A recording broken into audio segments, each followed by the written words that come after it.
Samsung's quarterly profit jumped more than 50% according to an estimate out Friday. That bounce was thanks in part to solid demand for the memory chips used for servers and fatter margins in its business making chips for others. Fourth quarter operating profit was projected to be its highest in 4 years at $11.5 billion. However, the result was not as high as a Refinitiv Smart estimate had expected. Analysts put that lag down to items such as employees' bonuses, marketing expenses, and ramp-up costs for new display panels, all being included in the fourth quarter. Samsung's shares climbed 11% over the past couple of months in anticipation of memory chip prices rebounding.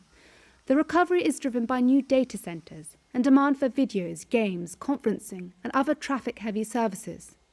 Samsung's detailed earnings are due to be released towards the end of the month.